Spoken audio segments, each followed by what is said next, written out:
The Jeff Meacham Network.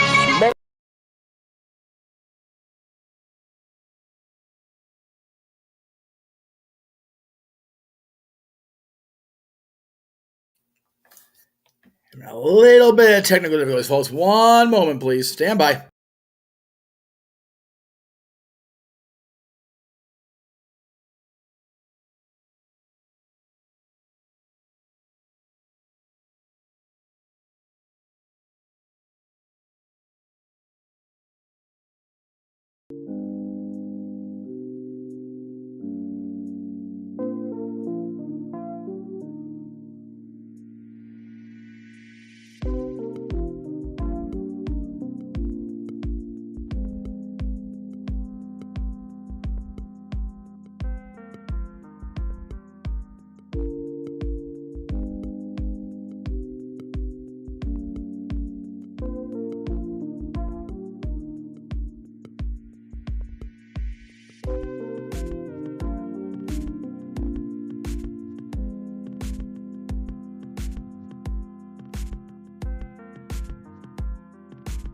The Jeff Meacham Network's Multiverse of Media.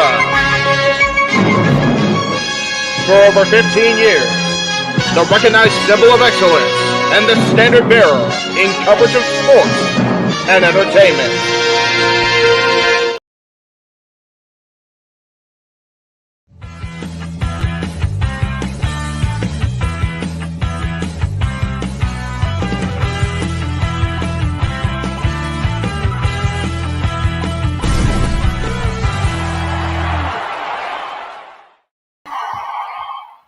Okay, lordy, it's been one of those days. Hello, everybody. Welcome to Talk Wrestling here on the Jeff Meacham Network, Multiverse of Media, NoDQ.com, the Greg Cherry brand, Cassian Studios, the J. Hebert Side 95 Studios, a Simple Man's brand, and on Twitter at Greg Cherry brand, at NoDQDATCOM, at _ Jeff Meacham. My goodness, it's been another crazy day of production, and you'll forgive me if I have my eyes off the prize here. I am still, right now, editing the episode of Dad's Not Always on Wrestling that was supposed to go up on yesterday and is now currently was supposed to be at 1:30 p.m. today.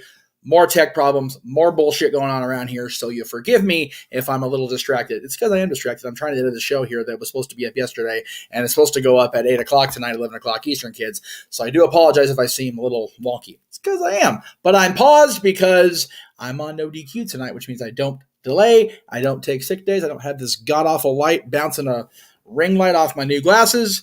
Or, God, that's awful too. Holy shit, this production is going to be absolute dog shit tonight, and it's okay. Let me see if I can we not do that? Thanks. Let's see. Where's my settings? God. I'm getting used to everything again because I've been away for a couple weeks as far as away from the homestead studio. Forgive me if I, again, if I look a little wonky. It's because I am. Let's see if I can get rid of that awful glare off of my... Can we, no. Where is my display, maybe? No. Stop that. This damn thing. I don't see where the... It's all right. We'll just let it go and hope for the best. Okay. I have to wear these. I have to get used to these new glasses because these are made for a computer. But I asked not for... I don't have a blue light on it, which is fine. But, oh, you know, wait a minute. I forgot I can do this. Wait a minute. Wait, where'd it go? It's right here. There we go. Okay. Now there's no glare.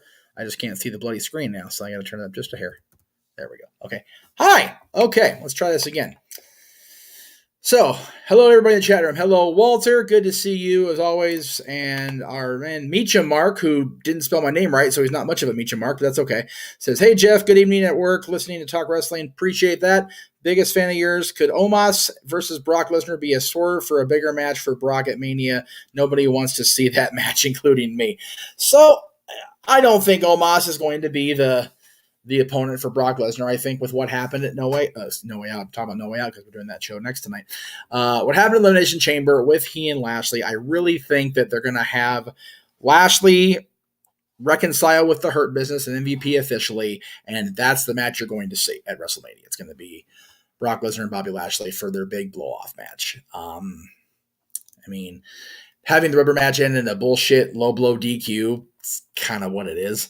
So I think that Omos is a red herring, if you will, a swerve, as you said. Good call, Meacham. Mark spelled wrong.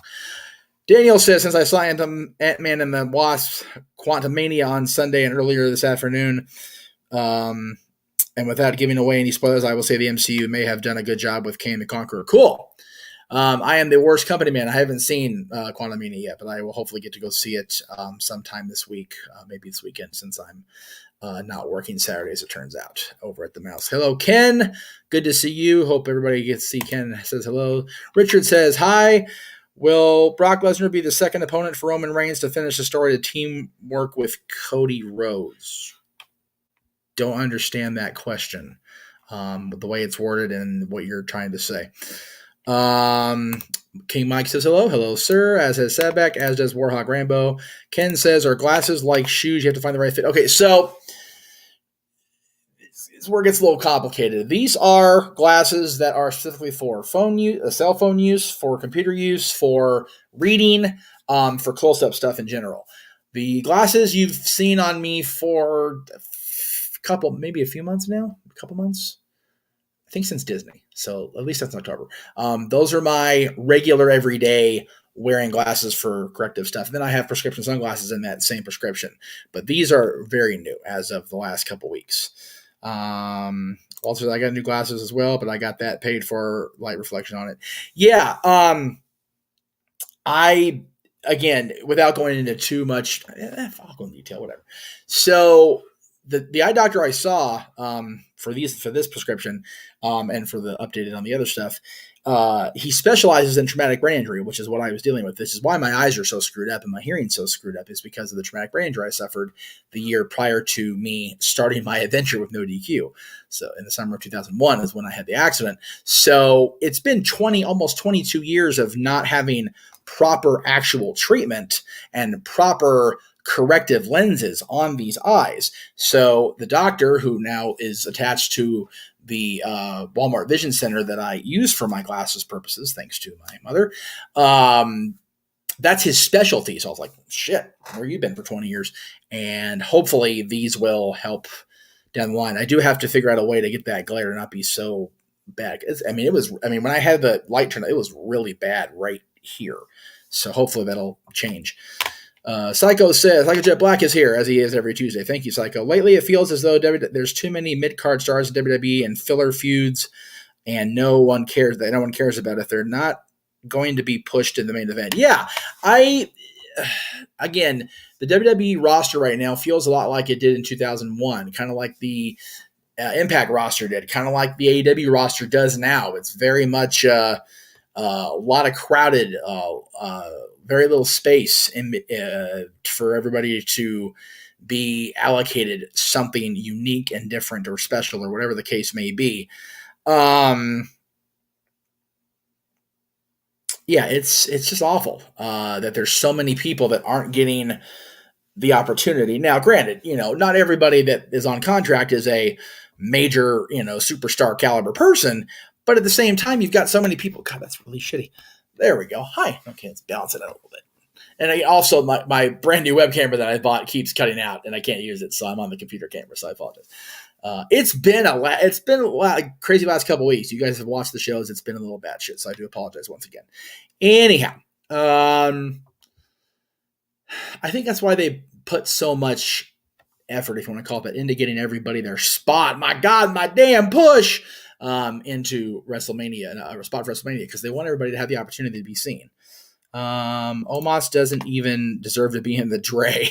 Damn, he sucks getting him off TV. Well, there you go. There's Walter's opinion on Omos. Psycho says, what you WWE do with these people. Also, I absolutely hate Google Voice. I'm not a fan of iPhone talk to text lately. This phone feels like it needs a serious repair. I thought Brock was facing the Great Gunther at WrestleMania. That was the rumor. Again, rumors are what they are, Ken. We thought for sure it was going to be The Rock. That's not going to be the case, it looks like. So don't believe everything you read on the internets, even on No DQ. Warhog Rambo says, do you think WWE needs to turn Madcap Moss back to Riddick Moss? Yes. I think his corny name is holding him back. Well, if the promo or the interview he and Emma cut Friday night after SmackDown in the web exclusive, or whatever you want to call it, is any indication. It looks like he and Emma are going to turn back heel, and they're going to hopefully get serious. Worst match of the night, if it happens, Omos Brock or Bobby and Bray. Either one has the potential to be very bad, but there could also be very good. I think people are not, and again, Omos, you're not giving Omos a chance. I really think that there is potential in him even now. And if they have Bray Wyatt face Bobby Lashley, not Mr. Rogers, not The Fiend, not the supernatural hocus pocus bullshit, it could be a good match too. Would I want Money in the Bank to be back at WrestleMania? Yes, I've said that before. However, with it being a 2-match event, you could do the women's on one night and the men's on the other, kind of like I do Royal. They do Royal Rumble one night now too. Because WrestleMania is 2 nights, I would say yes. And have one Money in the Bank match each night. I actually would prefer it that way because then you have the June or July slot open for a either a quality pay-per-view premium live event or have the guys take a break. God forbid. Now, granted, the O2 in London's getting Money in the Bank, which they are jazzed about from what I'm hearing from my friends over in the United Kingdom. So don't take it away from them necessarily, but I would prefer Money in the Bank to be WrestleMania. That way the year that they have allocated to them to cash in that contract inside that briefcase is before next year's WrestleMania. I always liked that aspect of the gimmick, but I'm just one man, right? King Mike says, is Edge versus Finn dragging out too much, or are you I'm enjoying the battle with Edge and now Beth against Judgment Day. I think the blow off, the end game will be Edge and Damian Priest at WrestleMania because that's how it started, and I think it's how it should end as well. Hassan says, hi there. How was your day presently and yesterday? Yesterday was rough. Today's been better. Today's been better personally. I will say that. Today and yesterday technology have sucked. It's been awful. But tomorrow's looking even better. I get to see Aaron. He is in town visiting for the week.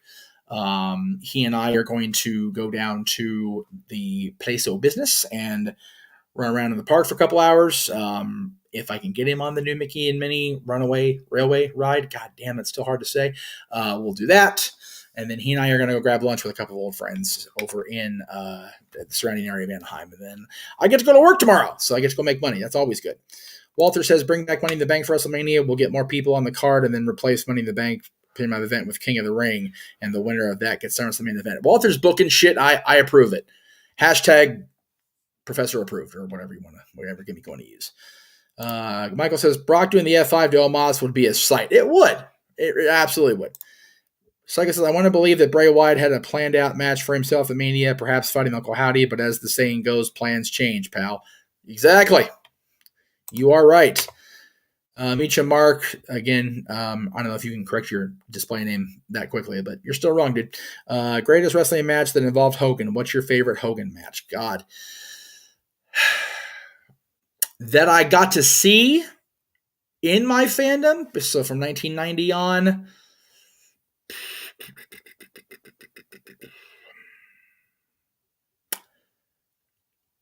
Rock at WrestleMania. Prior to myself becoming a fan, though, I will give the nod every day of the week to he and Randy Savage at WrestleMania 5.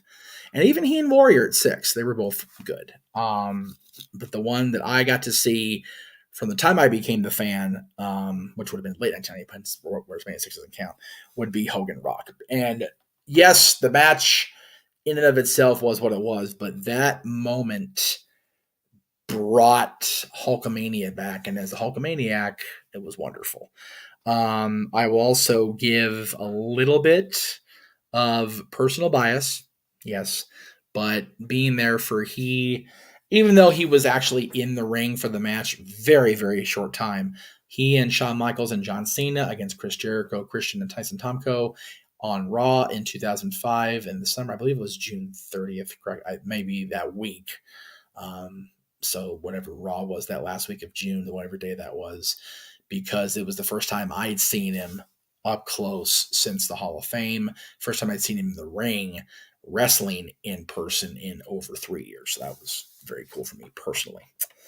Ken says, I'd like to see Gunther versus Brock or McIntyre. Just like Regal and Finlay, his shoot style really made me respect the former Walter. Yep. Gunther versus Brock Lesnar would be great. Gunther versus Drew McIntyre would be also absolutely outstanding for my money. Hey, Jeff, I'm trying to remember Batista Triple H WrestleMania 21 main event match is good or not. Was it? I did like Batista winning it. My opinion of that match is it was not good. I've always been of the opinion, I wasn't there live for WrestleMania 21, which is why I was so determined to make it at WrestleMania this year, because I missed the last time it was in Los Angeles proper, which is why it's gotta go. But WrestleMania, and again, I always get the match order mixed up, so I'm going to do myself a solid here and open that up. That way I can see who texted me. What do you want? Oh, okay. I already saw that. I'm so confused. WrestleMania 21. Thank you, Mr. Wrestling Database. All right. So it has always been my opinion that once The Undertaker defeated Randy Orton to continue the streak, other than the Kurt Angle Shawn Michaels match, the show took a nosedive. You had Trish Stratus and Christy Hemme 4 minutes in the ring for the Women's Championship, which was just what it was. The Yaki Bono Big Show sumo match, which for everybody at ringside was a lot more traumatic than everybody else in the building, thanks to Big Show. Thanks to Paul White nearly showing his Big Shows out of that sumo diaper. Good grief. And then Cena, Bradshaw, and Batista Triple H. Now, granted, they were the World Championship matches, so you have to give those guys time. You have to give that story time. But the matches themselves were just rough. I have always said that Triple H and Batista from Vengeance Inside the Cell and John Cena versus JBL from Judgment Day 2 months after WrestleMania, or a month after WrestleMania, both were by and large superior to their WrestleMania outings. So the match of 21, no, was not good for this fan's money's worth on pay-per-view. Even I would have been mad if I had been. Yes, I would have loved to have been there with my friends. Yes, it would have been experiencing WrestleMania literally in my home arena at the time Staples Center. But once Taker and Orton left the ring, it would have been like, oh, this is a long bathroom break show. And, oh, Kurt Angle and Shawn Michaels has been awesome. And then everything else sucked. It was just not a good WrestleMania outing for the company. I feel past Undertaker Orton. Again, you had Angle and Michaels sandwiched in between the women's match and the sumo match. But other than that, it was rough. And the title matches did not end the show high. They ended with the baby faces winning, what you do at WrestleMania, but I definitely see LA Knight being the one to hold Money in the Bank this year and cash in on Cody.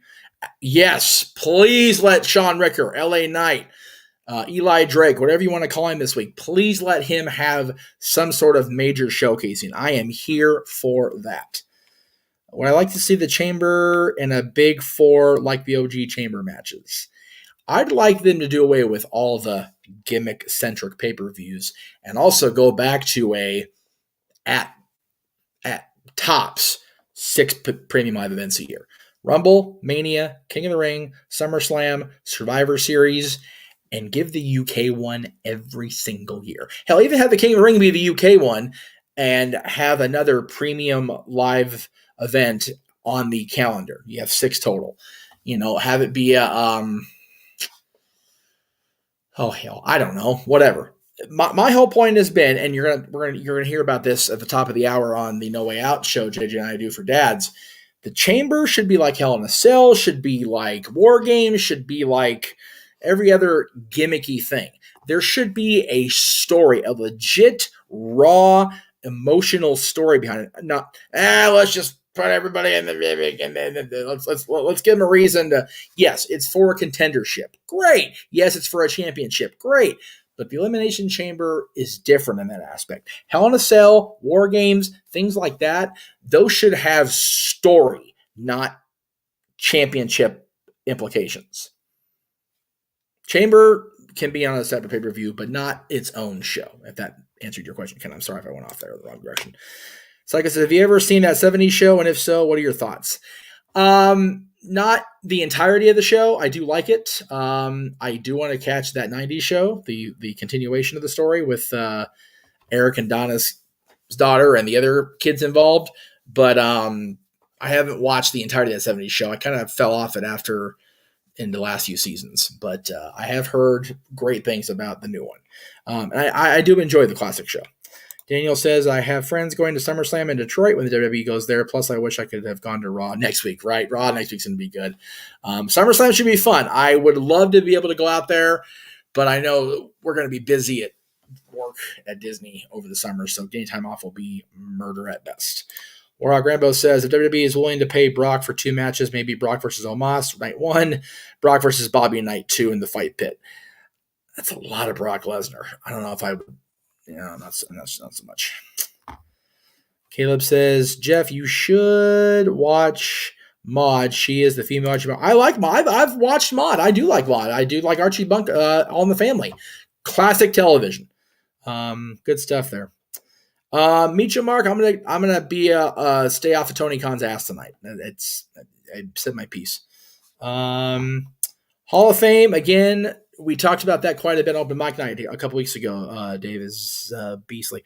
Dave is a beast. Is that what it says? I'm sorry. So check Open Mic Night. I believe it was 2 Saturdays ago. We did our fantasy booking of Hall of Fame. Please check that out over on the Jeff Meacham Network, Multiverse Media, Cassian Studios, Noah's channel, James's channel. We talked at length about this year's Hall of Fame. Jeff, do you think Solo Sikoa completes the Bloodline goal lineup by challenging the Intercontinental Championship at WrestleMania? I'd love to see Solo Sikoa be the Intercontinental U.S. champion. Absolutely. Would love that. Will Rock be at WrestleMania 39? Doubtful. Lots of comments that I already went over.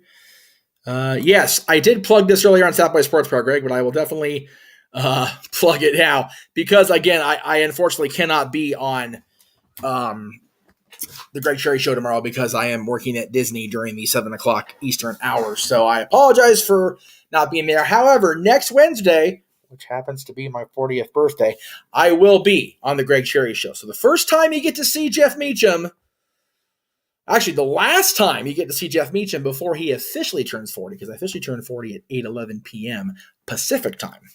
So the last time you will ever see Jeff Meacham in a live streaming setting before I actually cross the threshold from my 30s to my 40s will be on next week's episode of the Greg Cherry Show. So there you go. How about that for a cheap plug, huh, Greg? You get to get the last vestiges of Jeff Meacham in his 30s. That's good shit, pal.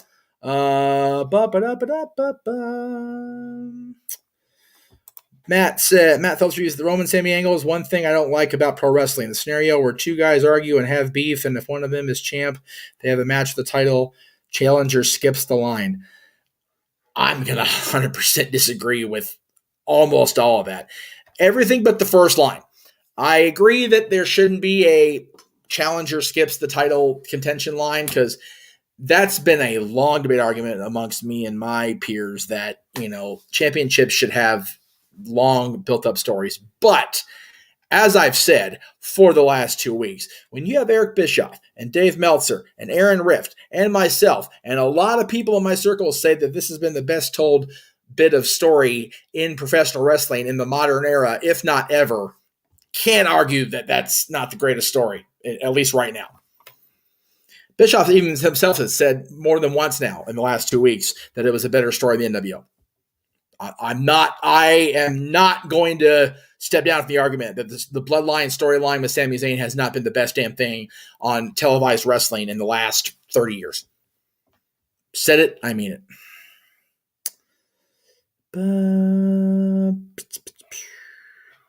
Let's see. Psycho says apparently the Drew McIntyre singing with Tyson Fury to the crowd at Clash of the Castle was not supposed to air on WWE TV, but it was live anyway. Was it a botch or was it a rib on Drew? Again, was it supposed to be aired? Where was that report out there? Because I did not see that personally. I don't think they would have purposely played that bigger rib on Drew. A botch I can believe, But rib on Drew for that's interesting. I don't think that's right though. Assuming Roman loses at WrestleMania, do you think he takes a few months off or stays on TV? Time off. How likely is Kenny Omega to WWE? Anything's possible.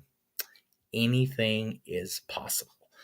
I stopped saying never say never. I stopped believing in the possibility of anything when Vince McMahon retired and then when he came back. So anything in wrestling is possible. You just have to examine all the facts. And I am of the belief that Kenny Omega is as passionate about making money as he is about having those Meltzer stars. He probably even more about making money than he is about getting a rating from Big Dave.